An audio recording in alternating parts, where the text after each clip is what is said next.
Buenos días para todos. Vamos a efectuar la presentación de la colocalización en Hago mediante microgeodesia. Desde ya es un placer participar en estas segundas jornadas nacionales de mediciones especiales. Hago es siglas del Observatorio Geodésico Argentino-Alemán, que está instalado cerca de la ciudad de La Plata y que es el resultado de un convenio entre una agencia alemana y el CONICET. El trabajo al cual nos vamos a referir fue realizado por el GGSR, Grupo de Geodesia Satelital de Rosario, de la Facultad de Ciencias Exactas, Ingeniería y Agrimensura de la Universidad Nacional de Rosario. Participaron Juan Manuel Calvo, Pascual Calvo, Laura Cornaglia, Gustavo Nogueras y quien habla, Aldo Mangiatarro. Ahí tienen una vista panorámica aérea de las instalaciones de Hago. Pueden ver en el centro la pantalla del radiotelescopio de grandes dimensiones. Más al medio, sobre el piso, una semiesfera que está tapando el anteojo láser, y un poquito a la derecha, sobre el pilar más elevado, tienen ustedes una antena GNSS. Esa es la principal, hay otras distribuidas en el predio de Hago. De lo que se trata es de el marco de referencia terrestre internacional, el que conocemos como ITRF. Entre las funciones de Hago está, no es la única, pero está la de contribuir a la mejor definición del marco de referencia terrestre internacional. El ITRF es el producto de un cálculo que combina, a su vez, el producto o los productos de técnicas independientes. Cada una de ellas obtiene un marco de referencia. Haciendo el cálculo combinado se obtiene el ITRF. Esas técnicas son BLBI, SLR, GNSS y DORI. No nos vamos a detener a explicar cada una de ellas porque no hay tiempo suficiente. En Hago hay 3 de estas técnicas: BLBI, SLR y GNSS.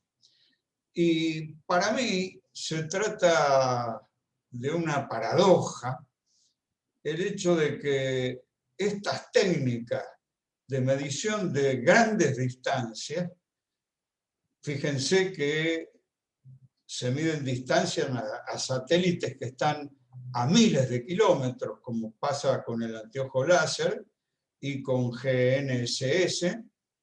Es más, se miden las diferencias de distancia a objetos, cuásares, que están a miles de millones de años luz, lo que se hace con el BLBI, y sin embargo se obtiene un marco de referencia tal que las estaciones que lo materializan tienen sus coordenadas con una incertidumbre del orden de los 5 milímetros. Realmente asombroso. La colocalización, a la cual nos vamos a referir apelando a la microgeodesia, consiste en medir los vectores que vinculan los distintos instrumentos. ¿Por qué medir esos vectores? Porque las técnicas de medición terrestres, llamémosle, brindan mejor posición o permiten obtener mejor precisión que las antes mencionadas. Mejor precisión que los 5 milímetros a los que aludimos anteriormente. Y entonces, en el cálculo combinado, se pueden introducir otras observaciones, las que vinculan a las técnicas, a los aparatos de cada una de esas técnicas, pero observaciones que tienen mayor precisión o mejor precisión, lo que permite mejorar el ajuste. Es decir, facilita un mejor cálculo del ITRF. La ventaja de AGO es que las distancias entre los instrumentos son relativamente pequeñas, decenas de metros, y el objetivo entonces es medir los vectores que las vinculan con precisión de 1 milímetro o, si es posible, mejor. El método que se utilizó en este caso y que vamos a comentar fue separar la planimetría de la altimetría por razones que no vamos a explicar ahora por la limitación de tiempo. Esta exposición es solo sobre la red planimétrica. Entonces, apelemos a algunas consideraciones particulares. Fíjense que para distancias inferiores al kilómetro, la diferencia, ya sea que se calcule en el plano el elipsoide o el geoide, es menor que 1/10 de milímetro. Por lo tanto, en este caso, pudimos, como las distancias en juego dentro de AGO son menores, al kilómetro, trabajar directamente sobre un plano. Y la otra consideración es que para distancias menores de 50 metros e instrumental de costo menor a los $60.000, después vamos a explicar por qué esta acotación, el mejor método es apelar a la intersección angular y medir algunas distancias para escalar. Es decir, teniendo una red o armando una red mediante puntos, lo que se miden son todos los ángulos y algunas distancias. Midiendo todos los ángulos puedo obtener la forma de la red y con algunas distancias puedo escalarla, es decir, tener la dimensión. Obtengo forma y dimensión. Para esto hubo 2 campañas que fueron trabajosas. Ahí pueden ver por las condiciones del lugar y los elementos que había que medir, no se trataba de una medición demasiado simple y sencilla. El método y el instrumental, hacemos un par de comentarios sobre esto. En primer lugar, una idea fue eliminar el error de estacionamiento, por lo cual en ningún caso se estacionó con plomada óptica sobre puntos en el piso, sino que se usó siempre la centración forzosa, ya sea sobre trípode o sobre bases de centración forzosa que están en AGO. Se utilizó teodolito o estación total para medir ángulos, no distancias, de 1 a 2 segundos. Se utilizaron señales de puntería, como la que ven ahí al fondo. Bueno, la centración forzosa que ya mencioné. Ocular acodado en los casos que fue necesario, como ese que vimos anteriormente en la imagen. Y una mira de INVAR calibrada en el Instituto Nacional de Tecnología Industrial para poder obtener distancia. Una tarea particular fue determinar el eje vertical de giro del radiotelescopio y del láser. La técnica fue, acá pueden ver en esta figura, ubicando dos aparatos en los puntos A y B y haciendo girar, en un caso el brazo del radiotelescopio, en otro el anteojo láser, y colocando una señal de puntería adosada a esos elementos, a medida que se producía este giro, se iba haciendo intersección angular sobre la señal adosada al brazo y al anteojo, y la señal de puntería era un alfiler de cabeza cilíndrica que estaba sujeto mediante un imán a esos elementos. Esta imagen es una foto tomada a través del ocular del teodolito. Para minimizar el error de apuntamiento entre los dos aparatos, reducirlo a una décima de milímetro o menos aún, si desde cada aparato se visa el cruce de hilos del retículo del otro, las visuales son paralelas. Se puede, esto no se hace habitualmente, pero visar a través del anteojo, desde un aparato, los hilos del retículo del otro.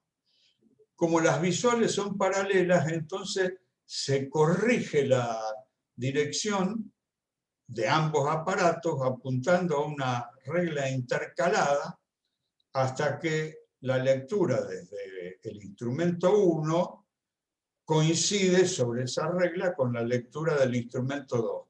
Y en este caso las visuales, ya además de ser paralelas, pasan a ser coincidentes, lo que permite afinar la puntería. Las precisiones obtenidas al calcular el centro de la mejor circunferencia que determinan esos puntos que fueron visados cuando giraba el brazo del radiotelescopio o el anteojo del láser, calculando por mínimos cuadrados, permitió establecer que para el eje vertical del radiotelescopio el desvío estándar fue inferior a la décima de milímetro y para el eje vertical del láser fue inferior a la media décima de milímetro.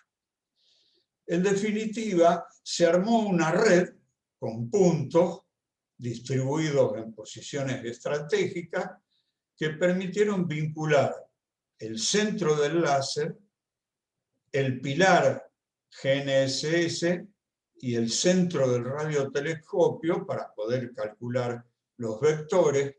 Esa red entonces dio lugar a un sistema compuesto por 26 ecuaciones, 22 de ellas angulares, 4 lineales y 14 incógnitas.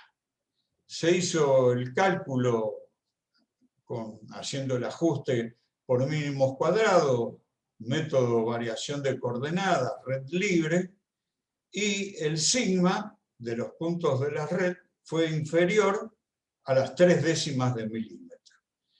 De modo tal que, haciendo el cálculo para obtener la componente horizontal de los vectores, el error fue inferior al milímetro en el 95% de los casos.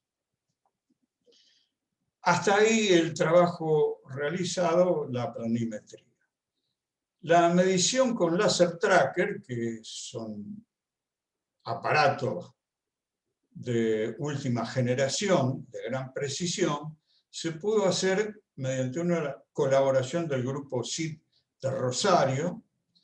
Según el fabricante, en 25 metros la incertidumbre típica es menor o igual a las 2 décimas de milímetro en la medición de distancia. Estos aparatos son los que cuentan $60.000 en adelante. Y la discrepancia, para nosotros esto fue una especie de control externo, porque se trata de una especie de caja negra, no tenemos todavía estudiado los errores que se pueden cometer, la discrepancia entre los resultados de ambas mediciones, la hecha por nosotros y la hecha con láser tracker, fue menor o igual al milímetro, lo que resulta sumamente interesante. Para más información sobre este trabajo pueden acudir en internet a la página del GGSR, buscando investigación, colocalización, hago, o al blog que publico personalmente, buscando microgeodesia. Agradezco a ustedes la atención, agradezco la oportunidad de poder participar en esta jornada y entonces saludo despidiéndome.